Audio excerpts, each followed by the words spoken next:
Hi, welcome everyone. Thank you so much for being here. I wanted to let everyone know that the theme guide here is also available in print behind you.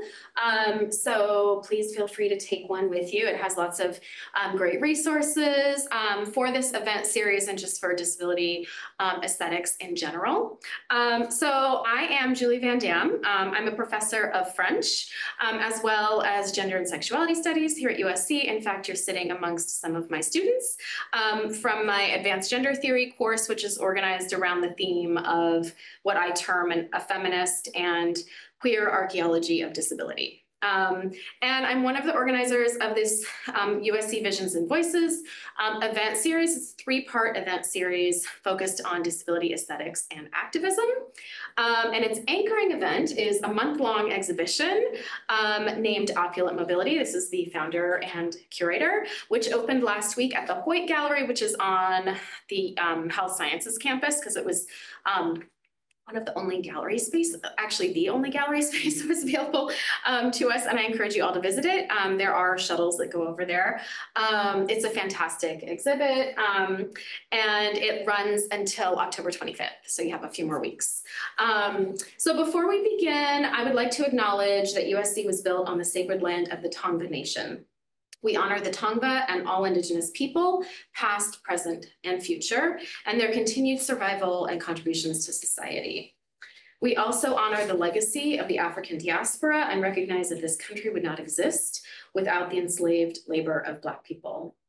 We share these acknowledgements to pay respect to the original caretakers of this land, to raise awareness about histories that are too often erased or forgotten, and to affirm our commitment to social change.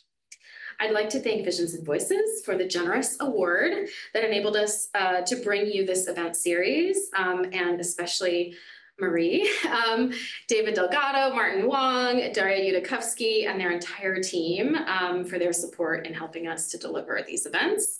And I also want to thank my faculty colleagues who are not here, but on the HEAL team at Keck, Pamela Schaff, Erica Wright, Ron Ben Ari, and Sabrina Darrington. And today, we conclude this semester's series with a conversation between award-winning photographer Brontë Grimm, up here in the corner, and Opulent Mobility founder and curator, Laura Brody. And this talk is entitled Gender, Queerness, Disability, and the Arts. And we were thrilled to welcome Brontë, who will share with us their artistic trajectories, aesthetic practices, and experience as a disabled queer trans artist working today. But first, it's my pleasure to introduce Laura Brody. So I will introduce Laura, and then I will introduce Brontë, and then we will get the show on the road. So Brody is the founder and co-curator of the Opulent Mobility exhibition, now in its 9th year. An artist in her own right, Brody sculpts for the human body and its vehicles. And you guys had the opportunity to check out Opulent Mobility and see some of Laura's work as well, these like amazing giant sculptures that are fantastic. Beginning her professional career, however, as a costume designer and maker, she's worked in film, TV, opera, dance, and cosplay. And her work has been shown at numerous galleries in and around Los Angeles and across the US. Throughout her career, Brody has been committed to art making, community learning, and social justice. Her Facebook feed is like one of the most on point and engaged and I'm on Facebook for research purposes. I don't really do, and buying stuff.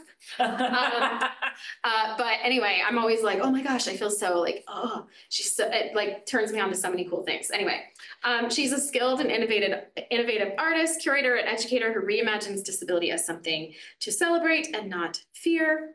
And along with her disability arts community, she builds opportunities and starts genuine conversations about diversity, access, and inclusion.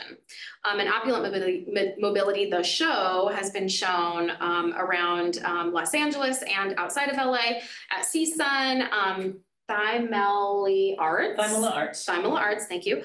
Arts Unbound, ABC Gallery, and the Los Angeles Makery, and will be at the Brand Library in Glendale in 2025, which is it's going to be a fantastic retrospective.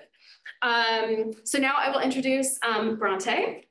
So Catherine Brontë Grimm is an award-winning and internationally exhibited narrative photographer, multidisciplinary artist, filmmaker, and Jewish, queer, trans disability activist, whose artwork focuses on initiating a dialogue about issues facing the disabled via a Jewish and queer lens.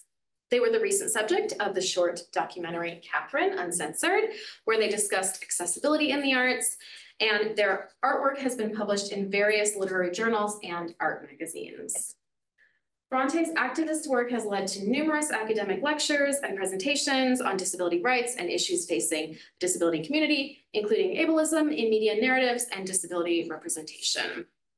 They formerly sat on the board of the Kansas Disability Caucus and on the Expressions Curatorial and Organizing Committee through the Whole Person as curator, event organizer, and disabled artist representative.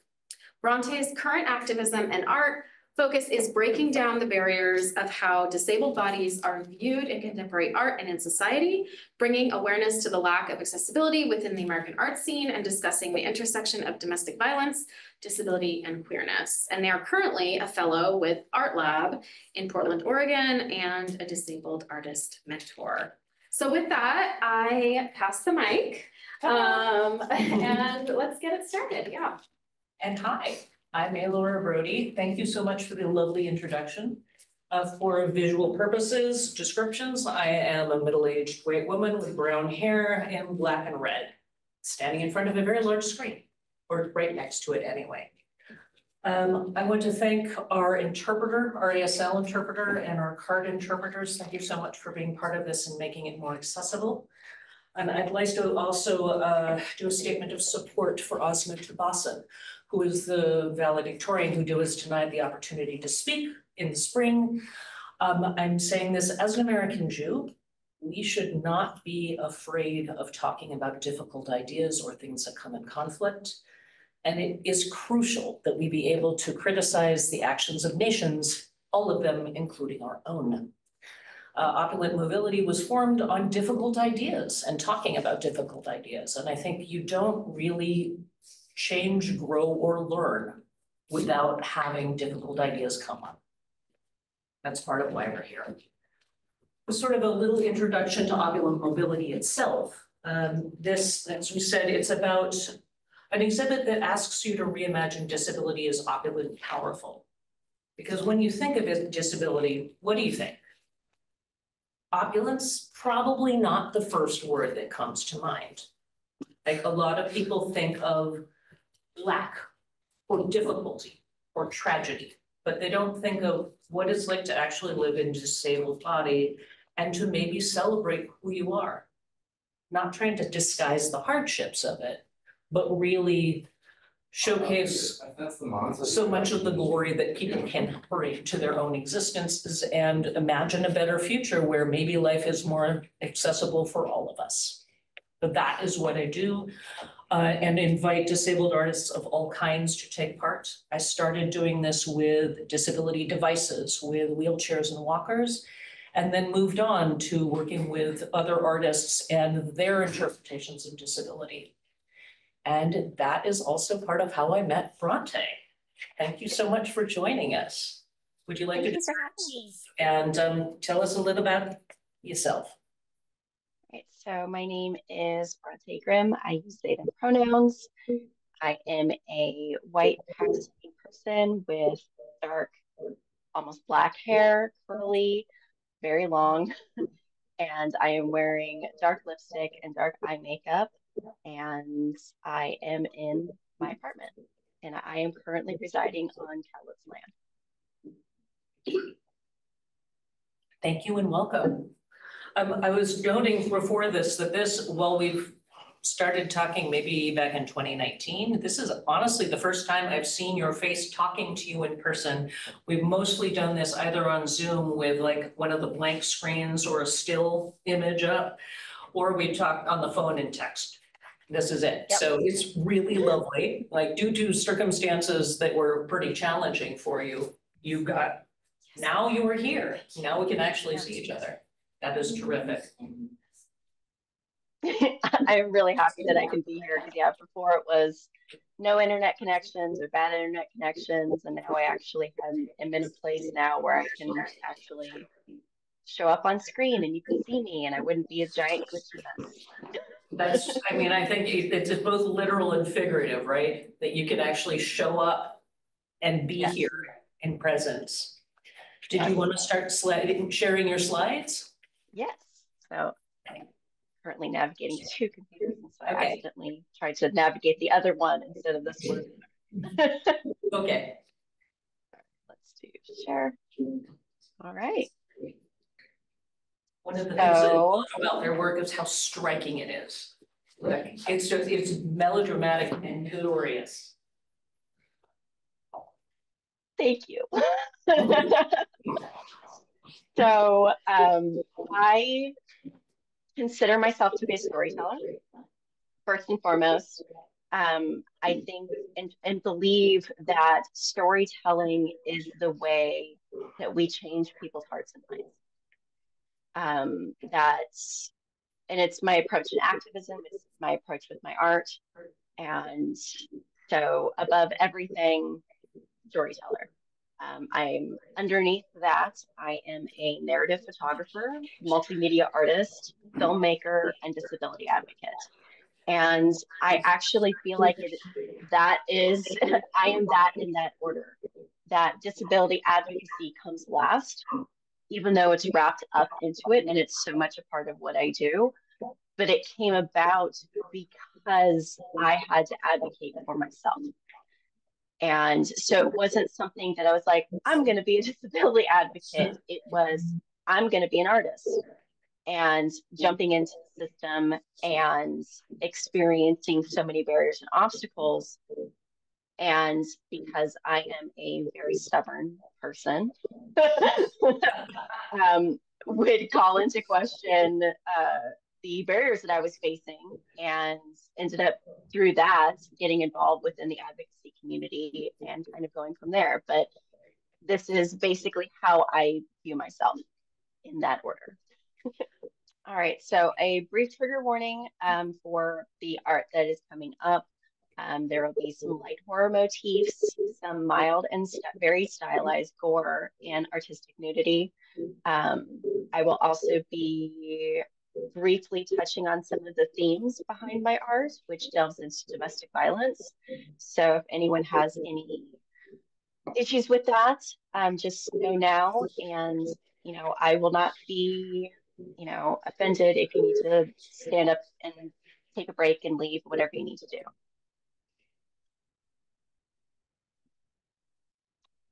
All right, so I am a storyteller.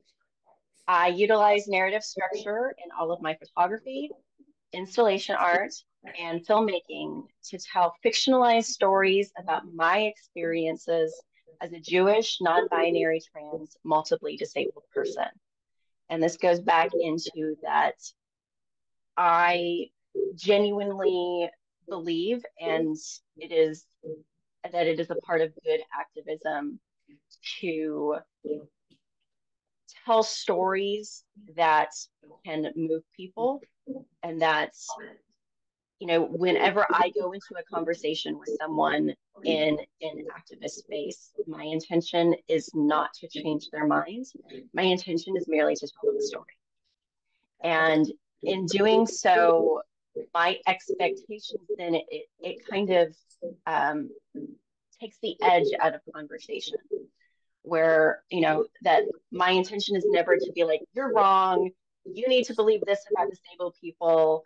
And no, that I'm going in, I'm going to tell you a story, and it may not be for you. It may be for the person that's standing over in the corner that is overhearing this conversation, and they're the one that needed to hear it. And so from an advocacy standpoint, have taken that into my art, as well as growing up in a home where story was integral as a part of my culture from an Indigenous perspective, as well as a Jewish perspective. That stories and storytelling is such an important part of the way that I grew up. And so that what has been basically kind of from birth a part of who I am. So I incorporate aesthetics and symbolism from German Expressionism. which is probably one of my favorite art movements. And so that'll be very, very clear throughout these pieces going forward. Also because of where they pulled their inspiration from within German Expressionism, that it was almost a counterculture movement of a way to talk about, queerness. It was a way to talk about gender identity within an era. This was, pre-World War II. And so it's my favorite movement, just, aesthetically, but also from a more me incorporating kind of an academic sensibility into what I do, that I like to compare and contrast eras. And so like one of the things that I did, like my thesis in college, was about comparing and contrasting the pre-Raphaelite movement to the beatniks. And I like to do that with my own art, with the German Expressionist movement and what we're going through now. And I feel like there's similar cultural movements happening, as well as, backlash to openness around gender and gender identity, that there was a flourishing queer and trans scene happening within Weimar era Germany during the 1930s. And there was a lot of backlash to that. And there was a lot of also financial instability and inflation. And so this was an art movement that was born out of circumstances that are very similar to what we're going through right now.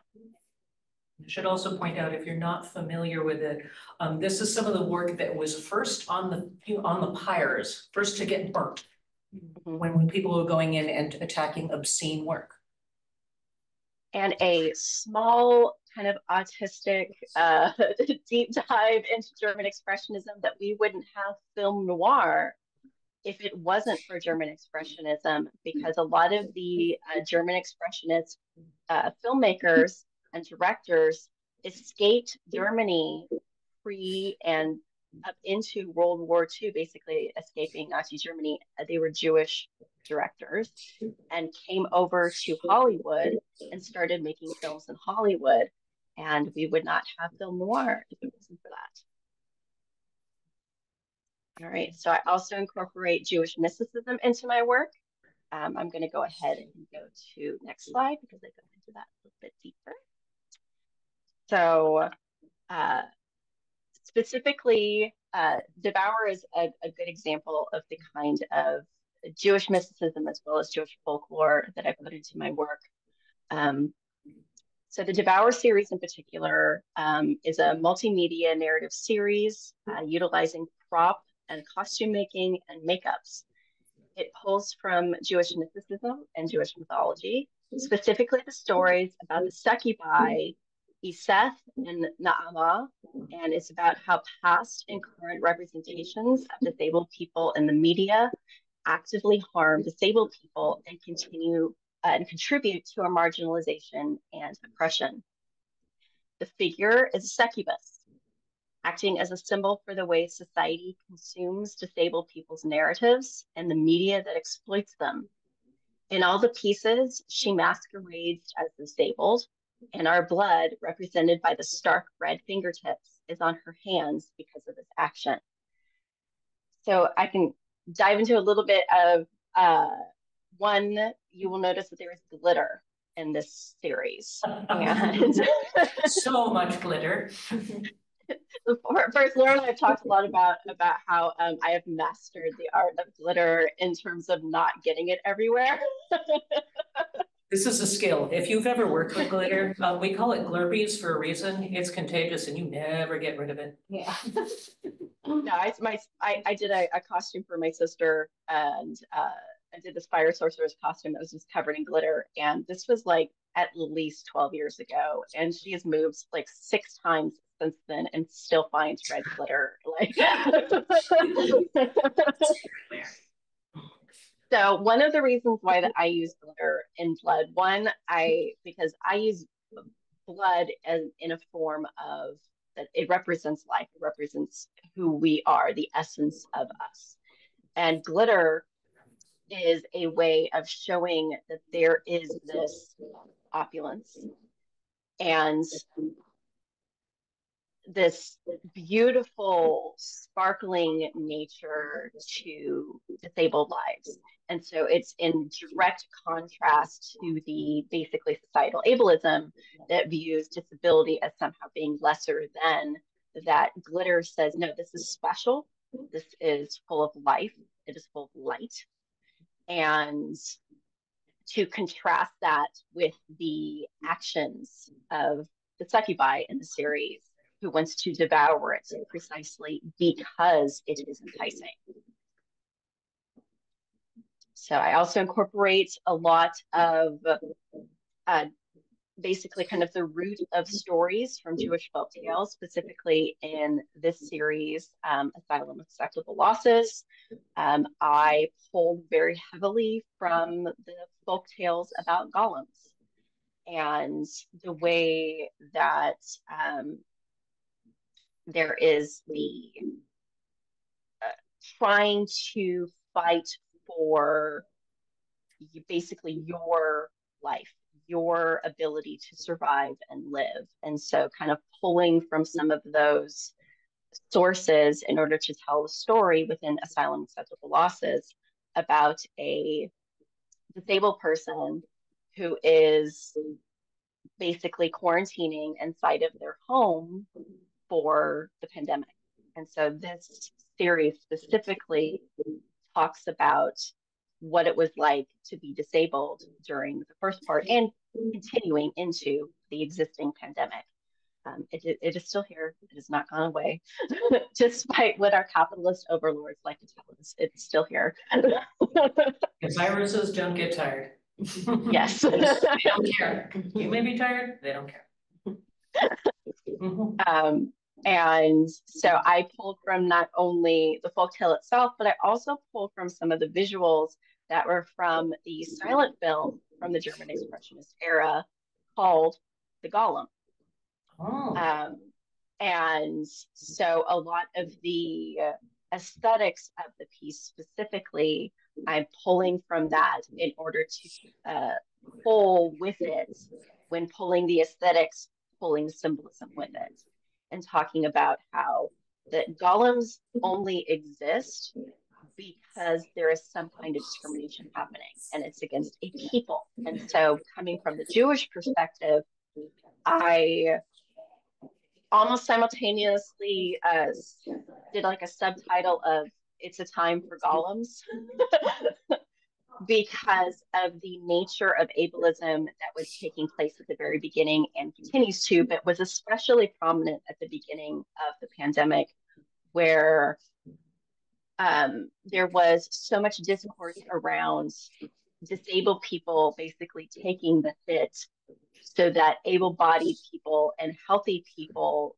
could go about their lives as usual, that we were considered acceptable losses in the greater scheme of things. Oh, it's only disabled people who are dying from this, so it's okay. We don't have anything to worry about. As long as we get all of them out of the way as the little plug spreaders that they are, then us able-bodied people can go about our lives and party and have a good time and not worry about anything.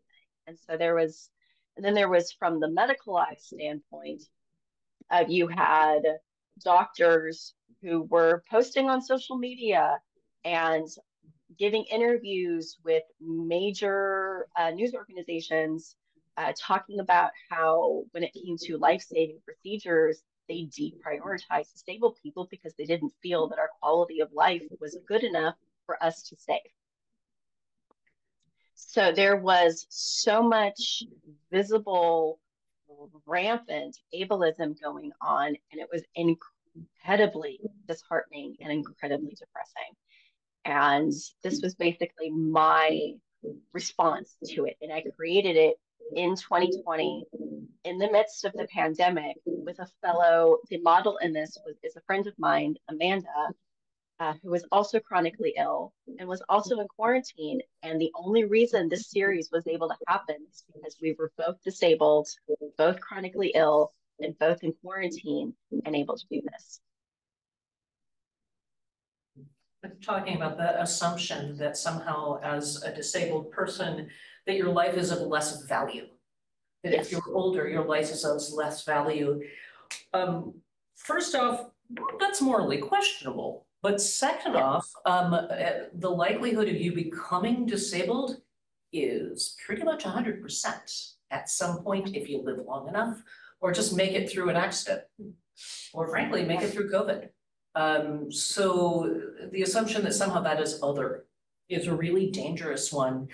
And it's very human. Like, we like to deny bad things will happen to us all the time. That's just what we do.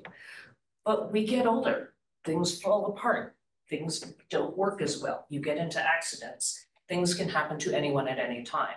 So assuming any one group of people is disposable is super questionable.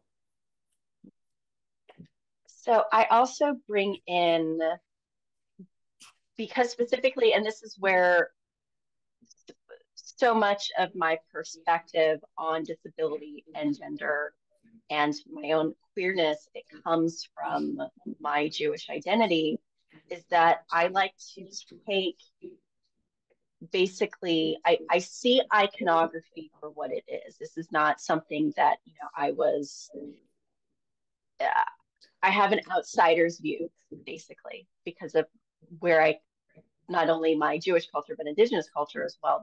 I have a very outsider's perspective of iconography.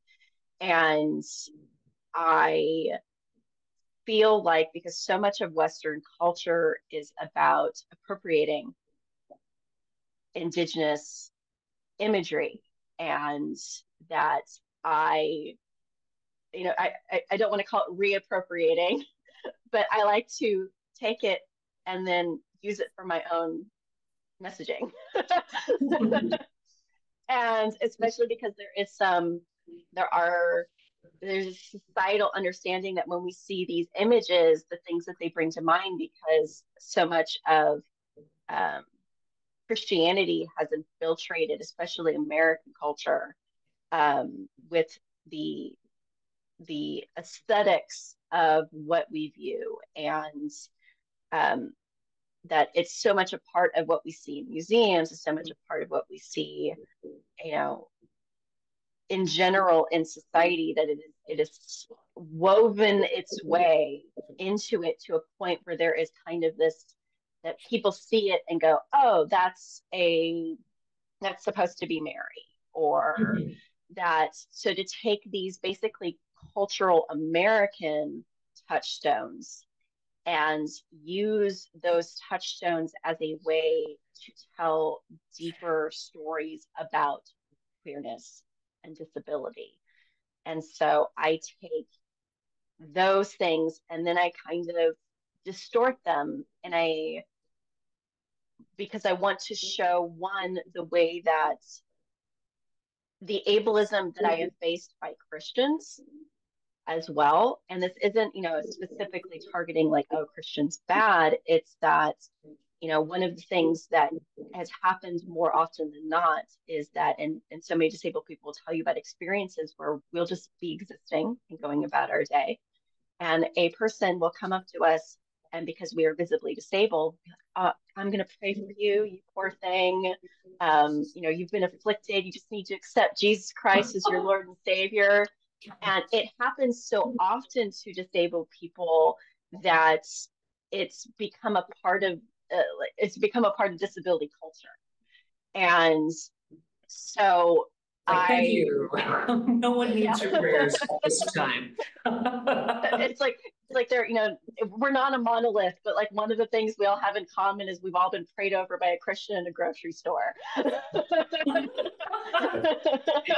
Thank you. And so that brings me to Madonna imagery. So this is an idea that I bring into every single one of my series. And that is subverting the Madonna imagery to talk about ableism. And so every series has a Madonna.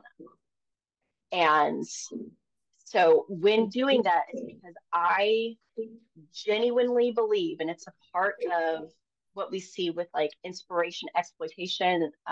You'll probably have heard it. It's called inspiration porn, where we see the jock asked out the disabled girl to prom, and oh, like, isn't he just this great guy for doing that because he took out this poor disabled girl?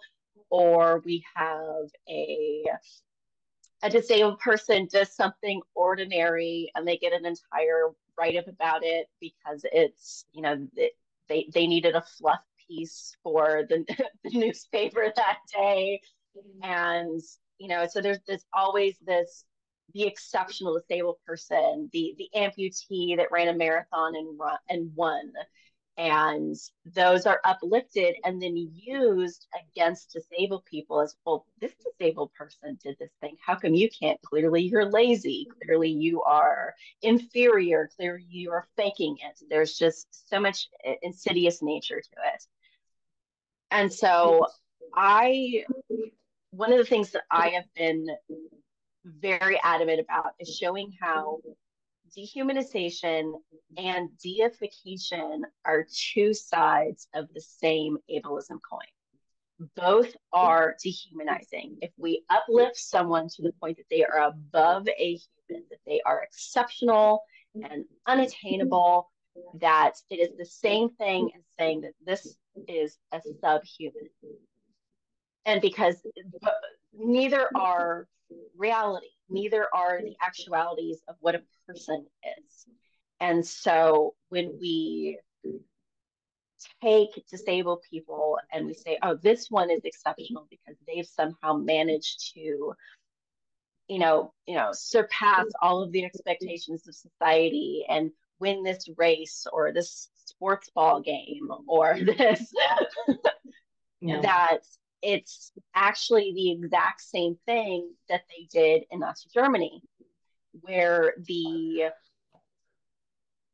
went through with the Action T4 Acton T4 program was a euthanasia program where basically people turned over all of the disabled members of their family to be exterminated. Yes. And that it was said that there was all of this propaganda that was around it that was about how disabled people were a drain and a burden on society, and that this was what good Germans did in order to basically make the economy better, that they were basically scapegoated as being drains on the economy, and it was the reason behind inflation. And there was just a lot of propaganda around how awful disabled people were for the economy and society as a whole. But at the same time, the disabled people that were lauded under that regime were veterans and people that were somehow disabled people that overcame the obstacles and see this disabled person who had all of these things happen but is a contributing member to society because they work such and such job, that those were actually brought out and shown as pinnacles of what disabled people should be and exceptional and exceptions to the rule because they fit in with basically the narrative of that they wanted to sell around white supremacy and Aryan supremacy, and that they managed to overcome these great obstacles. So anytime we see this like overcoming narrative, the first thing that pops into my head is, oh yeah, Nazi propaganda. Yeah, because the whole overcoming thing is such, like, we love it as a culture. We love this notion. It's a very comforting idea, but there are things you don't overcome. Like, you don't overcome being bombed. You're living with that for the rest of your life. Yeah. You don't overcome being sexual assaulted. You may find ways to deal with it better, but you don't really overcome it. It doesn't go away. But it's just a faulty notion, I think. And that does, Yeah. because you make people heroes, or you make them supervillains, or you make them useless. And we're not a Marvel comic. We're people. Yeah, and on that note, that it's something that I regularly talk about when I do when I give talks at universities. I talk about representation within the media for disabled people, and showing the overwhelming amount anytime we see villains in in media, they're always disabled. And I please, if you leave this class and you go, I know that there is, especially within when we talk about gender studies, that to look out for the queer coding of villains. Also notice that they are usually disabled. In some way. In some way. So I mean, if you look at all of the Marvel villains, you can look at the ones that have facial disfiguration. You can look at the ones within M. Night Shyamalan's work, like Unbreakable, where you have Mr. Glass, who is using a wheelchair, and because his bones are brittle, he's basically, he's like glass. And so, you can go on whether they have like some kind of, split personality, which is another one that they love to bring into villains. Psychopathy is another one they love to put onto villains. Yeah, but mental health issues of any kind, that's such a common one. But you'll especially notice it with like physical disabilities. Like, how many villains have you seen walk with a cane? How many, it's especially like when it comes to like visible disabilities around like disfiguration, or that there is a one-to-one of disability equals villainy. And so to look beyond the queer-coded nature of a lot of villains, which is why a lot of us queer people have related to villains over the years, because we are the outsiders and we can see ourselves in them. But I also challenge you to leave, and in every media that you consume, look for the disability in the villain. And it is usually 100% of the time there. So this is what is, infiltrated and a part of our society. And so when we talk about systemic ableism, it really is systemic. It's a part of everything, in everything that we consume. So I also talk a lot about mythology and pull from mythology in my pieces. Specifically in this one, I talk about progressive chronic illness, and I pull from the three fates in talking about what the future holds. And so the fates? Yes. Yes. Okay. And so in this one, written on the tag on the bottle is Clotho. And we see that there is the string of fate coming out of her mouth. And it's coming out of her mouth because I can never help myself. It's in everything. There's Jewish symbolism. It gets it everywhere. It's in everything I do. It's like, I was so trying, it was like, I'm gonna make sure this is more like, disability focused. And it's like, no, all my work's so Jewish. And that's coming out of her mouth because of what breath means in Jewish mysticism and the power behind it. And that and voice as well, breath and voice, that it was considered that is how God created everything, was from his voice. And so putting the direct line of faith into her mouth, I am pulling from that symbolism and saying that this disabled person's voice is just as powerful and has the ability to create as any other life.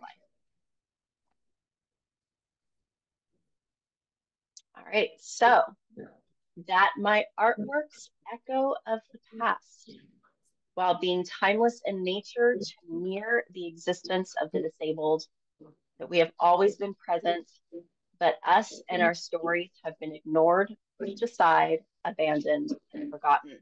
So I incorporate all of these different things within my art because I want them to evoke a feeling that we have always been here.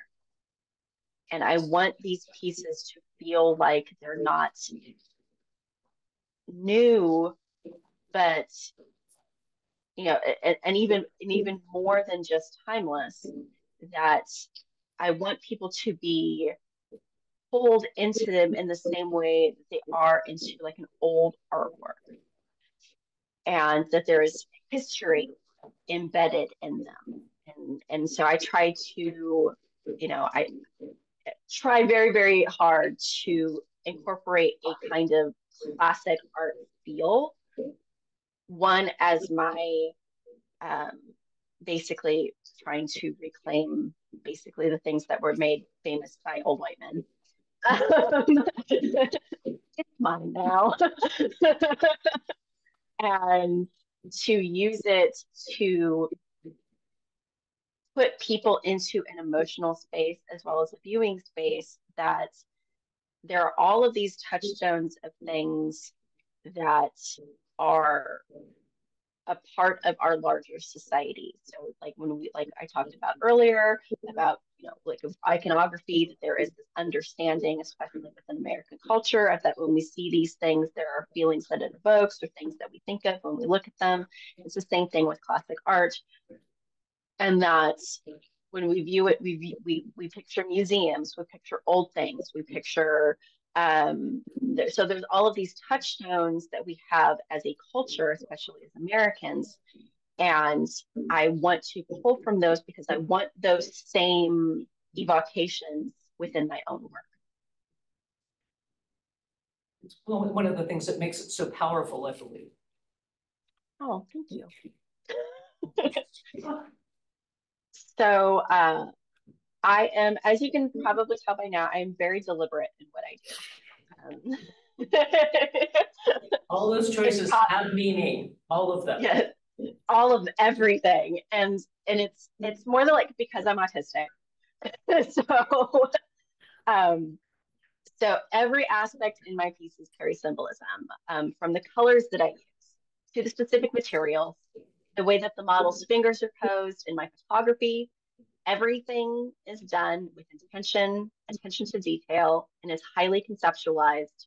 And I pull from multiple skill sets, including set design, prop making, costuming, sculpture, painting, hair and makeup, post-production, and even silversmithing, often incorporating them all for a single piece or series. And so everything that we have seen, I have done completely on my own. And a part of, I have been slowly trying to get other people to help with these larger, I have very large scale pieces that I have coming up. But a part of the reality of being a disabled artist means that so much of the labor that goes into my art, I often cannot outsource, either due to financial reasons or for just access reasons of not being able to access other people for these things. And so I do everything myself. I was going to ask, how can people help you? How might people be able to help you make your things work better? So the main thing is financial. And that's because of, a part of being a disabled artist as well, with compounding marginalization, that as a queer, trans, disabled artist, that puts me on a lower rung in terms of grant funding, in terms of different forms of financial aid that I might receive, as well as just access to things from a physical accessibility standpoint. And I haven't had the same opportunities as other artists. I am a mid-career artist. and I haven't received the same opportunities in terms of exhibitions and in terms of grant funding. So the easiest way and best way for people to help me is Venmo me. Of course. You know, and I say that jokingly, but it's honestly true, because as so much of the art world is filled with people that come from financial and class privilege.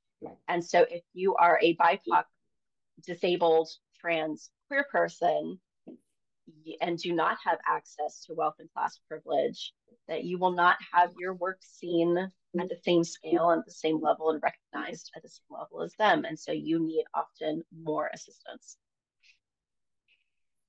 And so why red? Yes. Yes. So why red? So red because red represents abuse, it represents oppression, it represents violence, and it represents literal bloodshed and the fact that blood equals life. And so I approach it very much so from the Jewish perspective of what red means, and then later expand upon that to represent what the greater symbolism of it within our culture would be. So like when people see red, oftentimes they will literally think blood, or there is kind of a visceral reaction that a lot of people may think violence when they see red. So I'm pulling from all of these different things in order to show the violent reality of being a trans and queer and disabled person, and what that means living in society, as well as showing that we have the same blood inside of us as everyone else. And so there is layers to it in terms of what society views, as well as coming from a more of a kind of a mystical perspective in using the color. So I also, since I grew up Orthodox, I also use it as a kind of rebellion and subversion, specifically because red was a clothing color that you are not allowed to wear. And so by donning so many of my figures in that color, it is my way as an AFAB, formerly Orthodox person, to kind of be an FU. Yeah. It is also in Kabbalah, which is the Jewish mystical text. The color red is associated with the divine attribute of judgment and severity, Gevurah. And so I go into a little bit about what Gevurah is. Gevurah is the second of the divine midot, or attributes, associated with the holding back of divine revelation and restricting the dispersion of divine light to lower levels of existence. So when I'm using it specifically in the Devour series, when I'm talking about this, the succubus is basically drowning in this color, that I wanted to show that there is this kind of restriction and a holding back of, not viewing disabled people as divine and mystical, and that it's like holding it back. This is an action, societal ableism, that is holding back disabled people from being viewed the way that they should be viewed.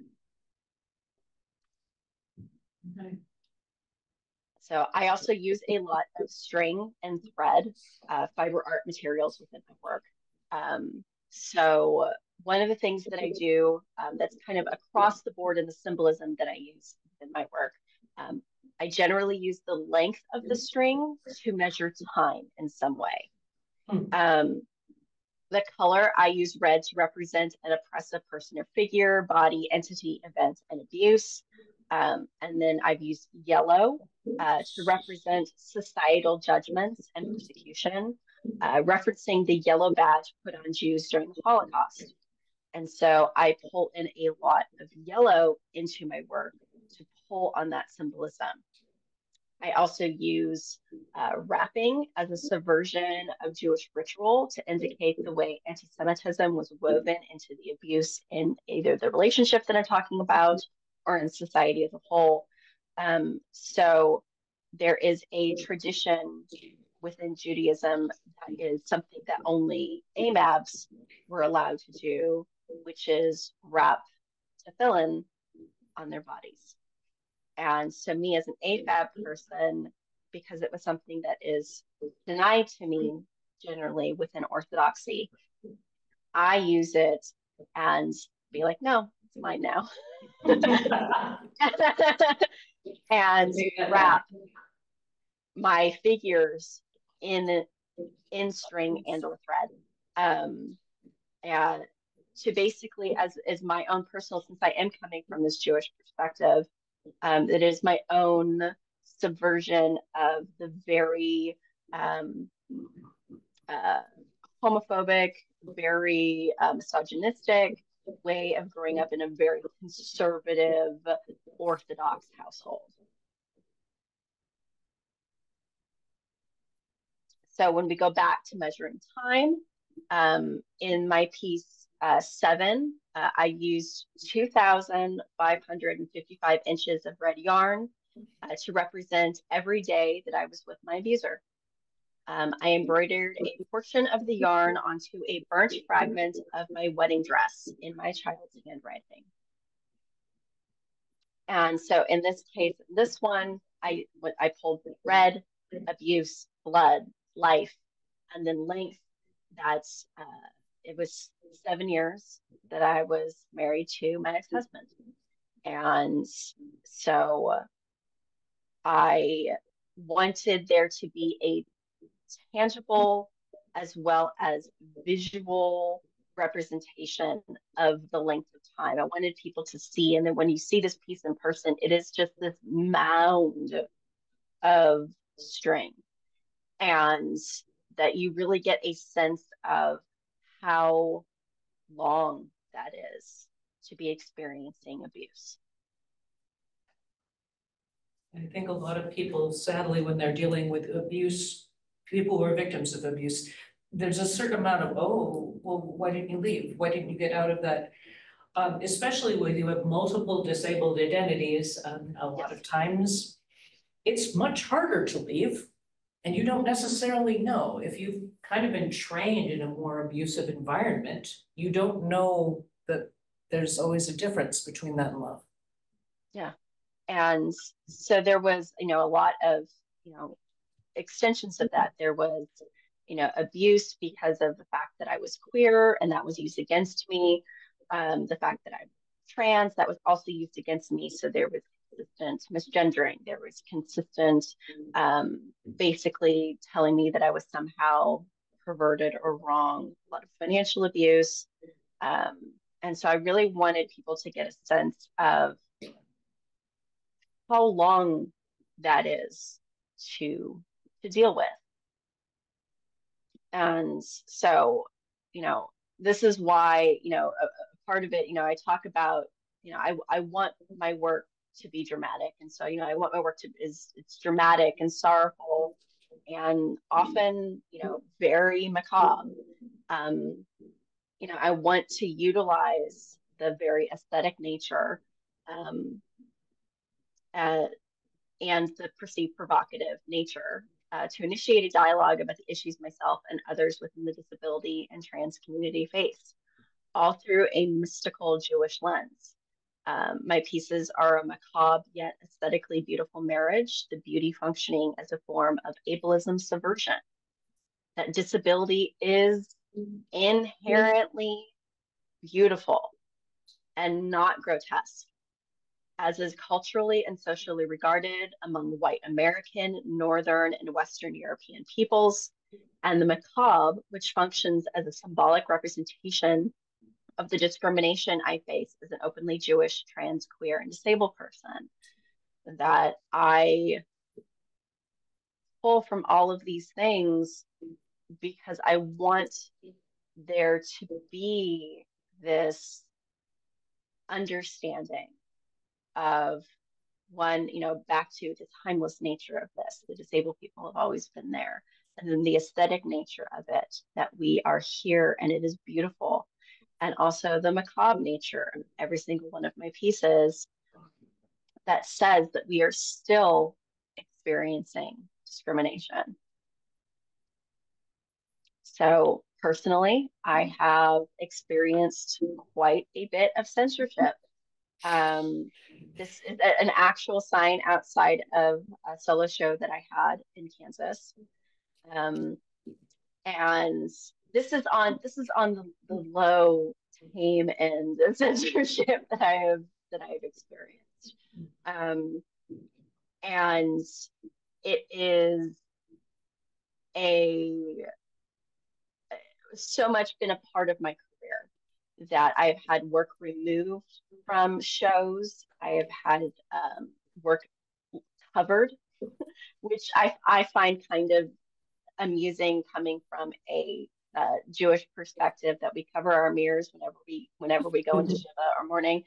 And so whenever I would see my work covered, I was like, clearly the piece is in mourning. We're just doing Shiva. Yeah. So along with censorship of my work, I've also received quite a bit of anti-Semitic harassment as well as art destruction. And while it has been anti-Semitic in nature, it is also intrinsically tied to the fact that I have other identities that are being talked about within these pieces. And so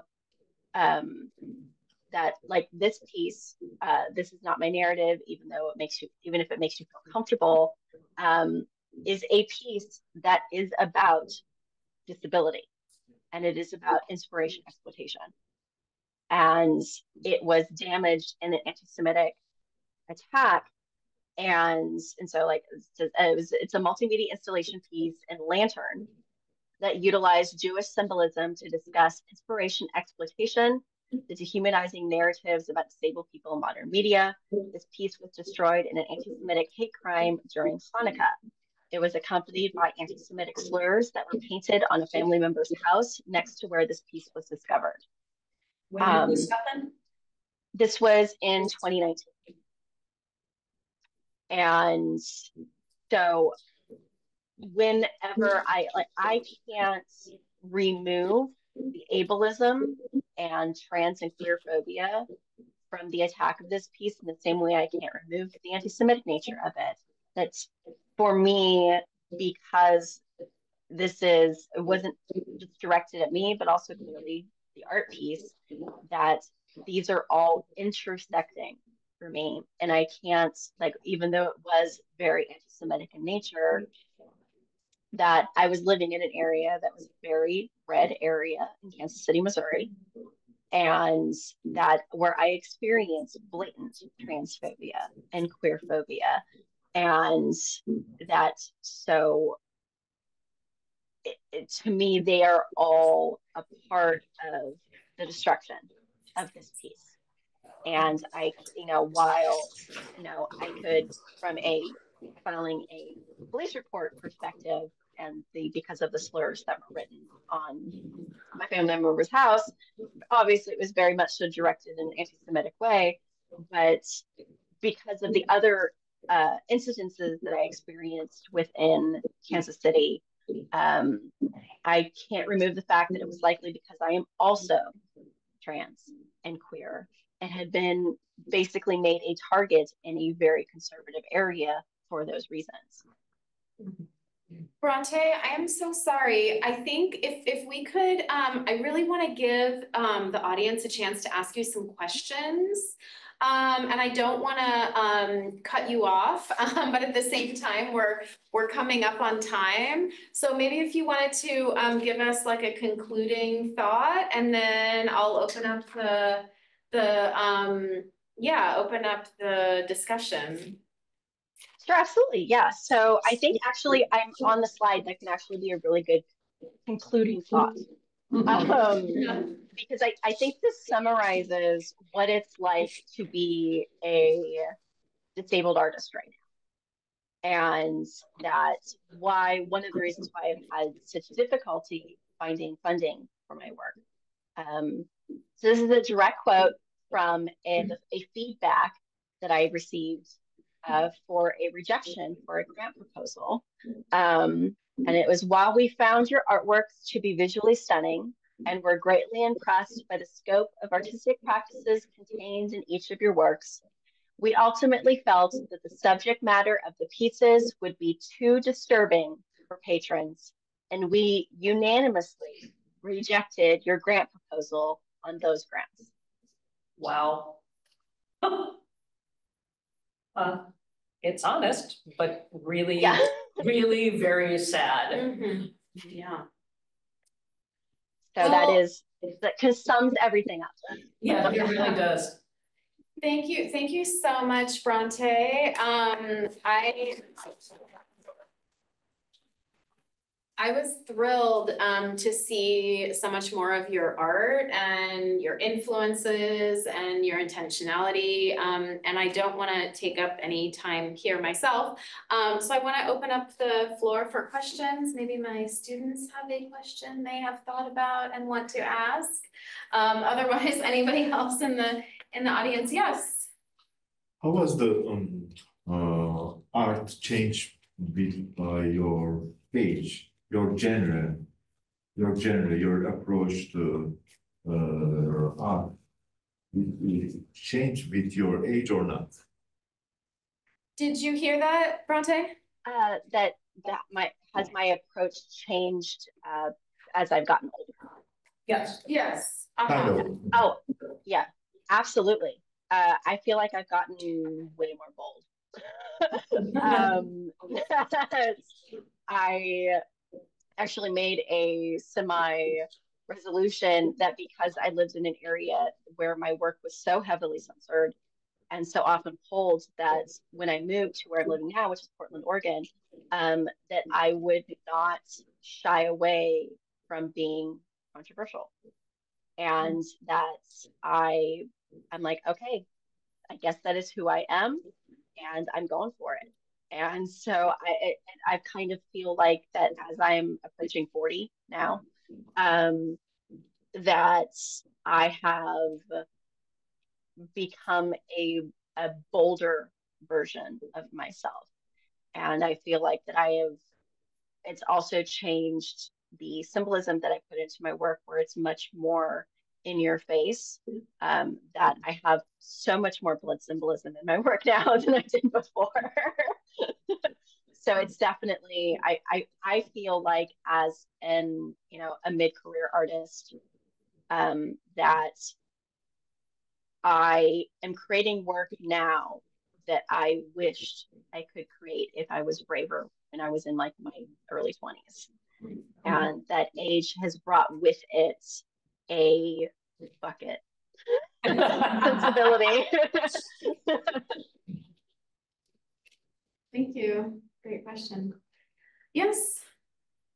So you, especially because you talked about being influenced by German Expressionism, and if I recall correctly, this is an element of it.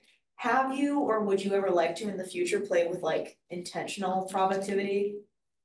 You know, and like deliberately challenging, like deliberately trying to like disturb, or, you know, like I didn't find anything like disturbing or upsetting in the way that I was like, oh my gosh, that you did, but would you ever want to try that?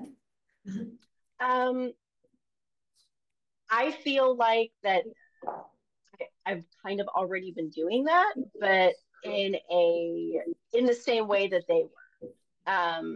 That I felt like I did that with my Asylum Acceptable Losses series, where I was directly criticizing something that was currently happening.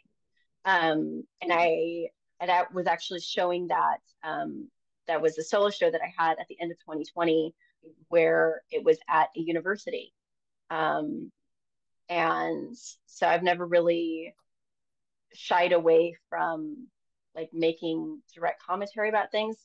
I guess I also didn't hear like the word that you were using earlier. Were you saying provocative? I couldn't really hear it. Oh, like intentional provocative, I don't know if I'm saying it right, but being intentionally provocative, like maybe is aside from, oh, I'm you commenting on a theme that I know might be provocative? I think with being intentionally provocative, I think because like everything I do is intentional, that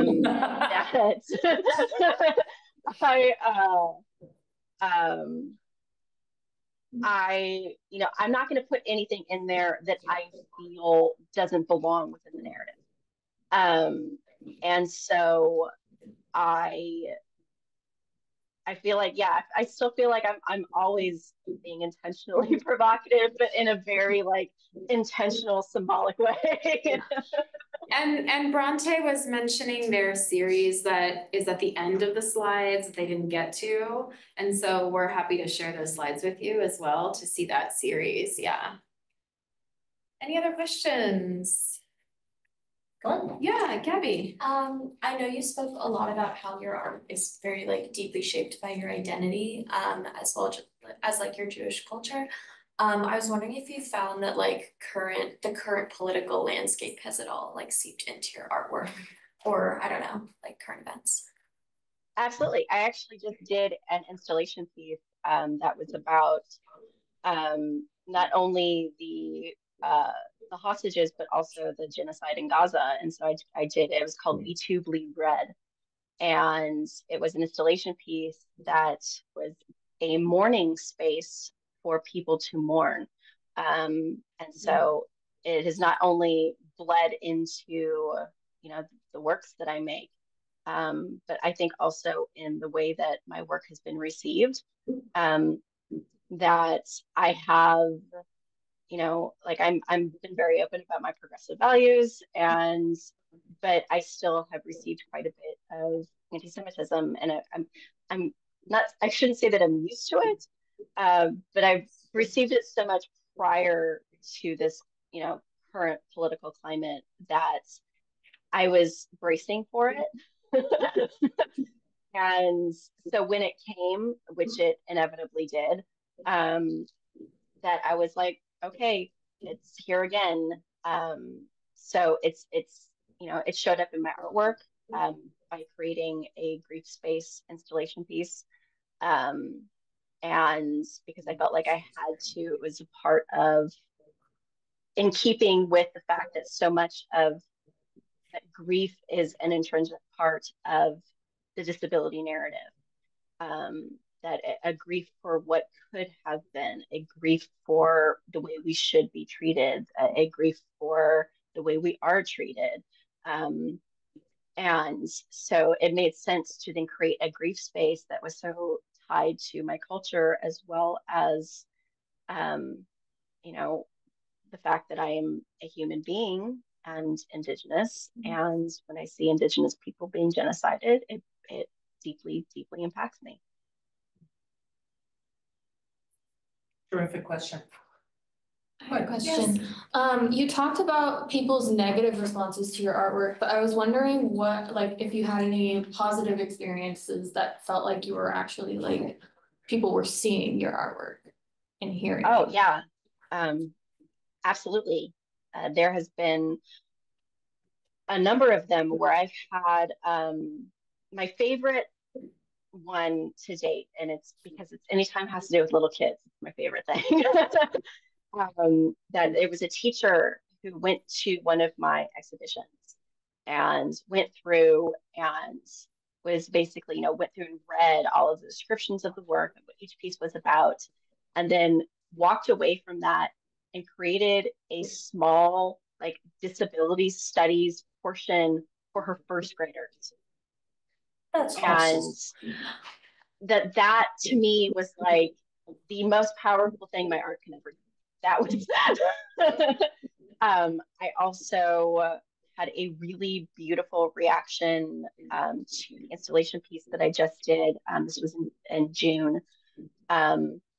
And I invited people to sit Shiva, which is a Jewish mourning practice, with me next to the installation piece that I had. And I invited them to sit with me and write on scrolls and people from like all walks of life came and sat with me and mourned.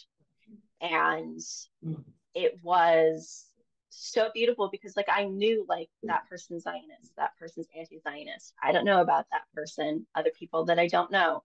To be able to see this wide breadth of people who utilized this space for grief and the way that it kind of created a place where grief was encouraged for the first time, and an actual place for that was an appropriate place for that, which we often don't have within American society. We're very not intentional with our grief. We're allowed one day and then we have to move on. Yeah. And so the reactions that I got from people, I've actually received more from that piece than because it's so recent, sending me messages and coming up to me afterwards and telling me how necessary that it was. And that made me feel like that's what I want to do as an artist. The fact that somebody would go out of their way to tell me that you created this and it was so necessary. Thank you. And yeah, it still chokes me up. So I think we have a question from the chat on the webinar, and I also want to note that my normal class ends at 12:20. So if my students need to run to another class, you are more than welcome to do that. Sometimes classes are back to back. So on that note, Thank you all so much. Thank you. Great questions. Yay. And okay, so I'll ask the question in the chat. As an artist and just as a fellow human, how have you gone about finding and connecting with the disability community? I feel like there's so much of the time I just don't know how to or where to go to connect with people, and most social events are too overstimulating for me to attend. And this is from webinar attendee Tyler. So I missed part of that. Was it about disability community? Was that the about finding it when you get a Finding little disability. stimulated, and it's hard to do sometimes. So I've struggled with that.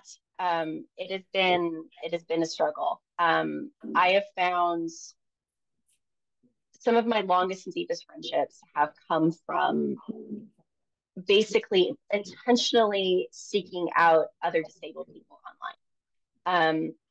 That's actually how I came across Laura back in, I think it was 2018, because I was still married at the time, so it had to be 2018. Oh, it was a while ago. That I literally Googled disability arts, and I wanted to find other disabled artists. And because I had already been, around the disability community, and I was like, are there other people making clubs, societies? And so I was very intentional about trying to find it. And so I ended up sending Laura a friend request on Facebook, and we've basically been talking ever since and became friends. And so seeking it out in a way was most accessible for me. And so that became, I highly recommend Facebook groups over other ways of as the most accessible way of socializing, because one within a group and not in a chat, a messenger setting, then you can reply at your leisure.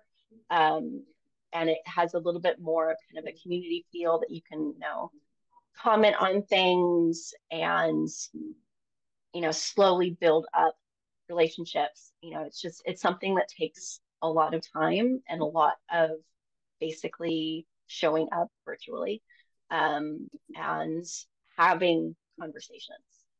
But it's hard. Finding in-person disability community is really, really hard. I was lucky in that I had an independent living center that I volunteered for quite extensively, where I met a lot of wonderful people who I'm still friends with to this day, and that's because we volunteer together. So, you know, I also recommend that if you have the capacity to volunteer for anything, that is a way to meet other people who have, you know, same ideologies as you. You can meet like-minded people that way.